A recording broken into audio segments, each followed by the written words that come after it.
लिखित रूप में, लिखित रूप में लिखने की प्रणाली को ही लिपि कहते हैं, लिपि कहते हैं। ये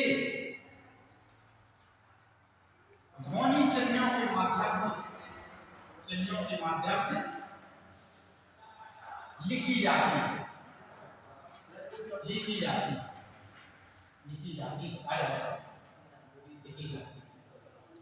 अच्छा, एक प्रश्न आप यहाँ पर ये उत्पन्न होता है कि लिपि कितने प्रकार की होती है? बताओ कितने प्रकार की होती है? चार प्रकार। कौन कौन सी?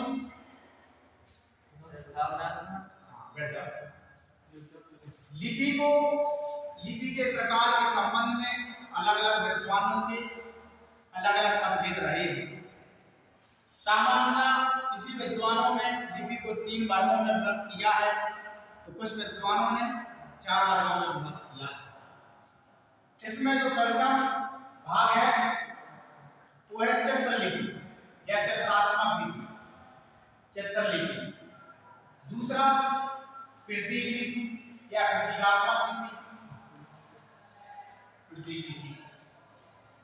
तीसरा भावलिपि, भावलिपि। और चतुर्थ जो है ध्वनि लिपि, ध्वनि लिपि।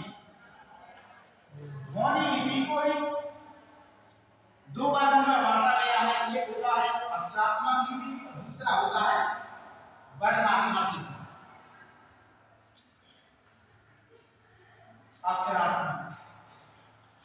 अक्षरात्मक लिपि और दूसरा होता है वर्णात्मक लिपि, वर्णात्मक लिपि। भारत में जितनी भी लिपियां हैं, पूरे देश में किसी भी भाषा की जो भी लिपि रही हो वो अक्षरात्मक लिपि ही है। वर्णात्मक लिपि रोमन लिपि होती है, रोमन लिपि। रोमन लिपि जो है वो वर्णात्मक लिपि है, लेकिन भारत की पूरी लिपियां क्या है?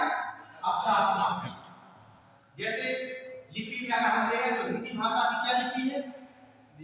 देवनागरी।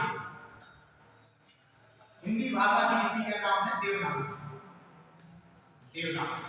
इसी प्रकार से महाराष्ट्र की भी अपनी लिपि होती है, पंजाबी भाषा की भी अपनी लिपि होती है। महाराष्ट्र की लिपि का क्या नाम है? महाराष्ट्र की मतलब भाषा तो से वो है मराठी से और लिपि का पता नहीं। महाराष्ट्र की जो भाषा होती है मराठी, मराठी इसकी लिपि होती है। एक तो महाराष्ट्र की होती है मराठी लिपि या महाराष्ट्री लिपि, और दूसरा होता है मोड़ी लिपि, मोड़ी लिपि, मोड़ी लिपि। अब बात अगर हम यहाँ पर करें पंजाब की, पंजाबी भाषा, पंजाबी भाषा की कौन सी लिपि है? ये भी हमेशा आपके वनडे एग्जाम में भी और मेट्रिक परीक्षा में भी ऑप्शनल में पूछ लिया जाता है कि पंजाब की भाषा की क्या लिपि है। बताओ पंजाबी भाषा की लिपि का नाम क्या है? पंजाबी भाषा की जो लिपि है वो है गुरुमुखी, गुरुमुखी, गुरुमुखी। ऐसे ही असम में, असम की क्या लिपि है? असम भाषा की असमिया या बिस्कुनिया। असम की क्या है? असमिया, असमिया या बिस्कुनिया, बिस्कुनिया लिपि। इसी प्रकार से उड़ीसा की, उड़ीसा की, उड़ीसा की क्या है? उड़िया, उड़िया।